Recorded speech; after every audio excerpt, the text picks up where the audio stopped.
नमस्कार। आज करवा चौथ की कहानी, पूजा विधि, उद्यापन की विधि सब जानेंगे। तो चलिए सबसे पहले जानते हैं करवा चौथ क्या होती है। कार्तिक मास के कृष्ण पक्ष की चतुर्थी को करवा चौथ कहते हैं। सुहागवती स्त्रियों के लिए यह बहुत ही श्रेष्ठ व्रत है। स्त्रियां इस व्रत को पति की लंबी आयु के लिए करती हैं।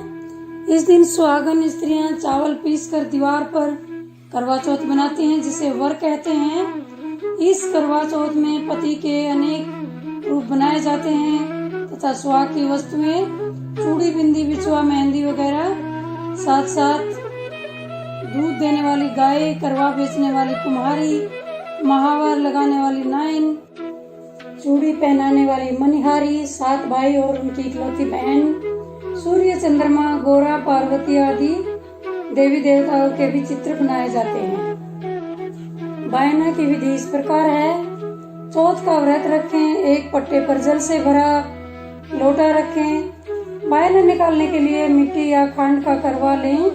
करवे में गेहूं या चावल भरें और ढक्कन में चीनी व 1 रुपया रखें। रोली, चावल, गुड़ आदि से गणेश जी की पूजा करें। करवे पर रोली से सतिया काढ़ें और 13 बिंदी रखें। फिर आप भी बिंदी लगाने के बाद 13 गेहूं के दाने हाथ में लेकर कहानी सुने। कहानी सुनने के बाद करवे पर हाथ फेर कर अपनी सासू जी के पांव छुएं।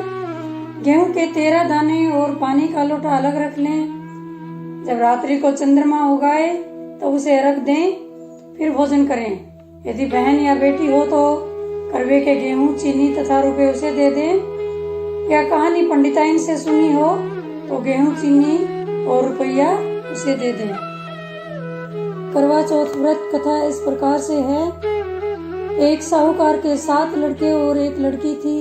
सेठानी सहित उसकी बहुओं और बेटी ने करवा चौथ का व्रत रखा था। रात्रि को साहूकार के लड़के भोजन करने लगे।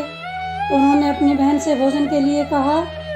इस पर बहन ने उत्तर दिया, भाई अभी चांद नहीं निकला है, चांद निकलने पर अर्घ्य देकर भोजन करूंगी। बहन की बात सुनकर भाइयों ने क्या काम किया कि नगर से बाहर जाकर अग्नि जला दी और छलनी ले जाकर उसमें से प्रकाश दिखाते हुए उन्होंने बहन से कहा, बहन चांद निकल आया है, अर्घ्य देकर भोजन कर जीम लो। यह सुन उसने अपनी भाभियों से कहा कि आओ तुम भी चंद्रमा को अर्घ्य दे लो, परंतु वे सभी बात को जानती थी। इन्होंने कहा, भाई जी आप अभी चांद नहीं निकला है, तेरे भाई तेरे से धोखा करते हुए अग्नि का प्रकाश दिखा रहे हैं। भाभियों की बात सुनकर भी उसने कुछ ध्यान नहीं दिया।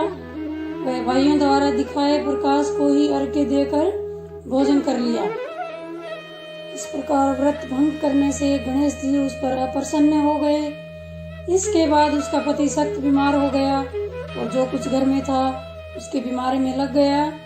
जब उसने अपने किए हुए दोषों का पता लगा तो उसने पश्चाताप किया और गणेश जी की प्रार्थना करते हुए विधि विधान से पुनः चतुर्थी का व्रत करना प्रारंभ कर दिया। श्रद्धा अनुसार सबका आदर करते हुए सबसे आशीर्वाद ग्रहण करने में ही मन को लगा दिया। इस प्रकार उसके श्रद्धा भक्ति सहित करण को देखकर भगवान गणेश उस पर प्रसन्न हो गए और उसके पति को जीवन दान देकर उसे आरोग्य करने के पश्चात धन संपत्ति से युक्त कर दिया। इस प्रकार जो कोई छल कपट को त्याग कर श्रद्धा भक्ति से चतुर्थी का व्रत करेंगे वे सब प्रकार से सुखी होते हुए क्लेशों से मुक्ति हो जाएंगे। बोलो गणेश जी महाराज की जय, चौथ माता की जय। भक्तों, करवा चौथ की कहानी के बाद सिद्धि विनायक जी की कहानी सुननी अनिवार्य है। इसका लिंक आपको ऊपर आई बटन पे मिल जाएगा। जय श्री गणेशाय नमः।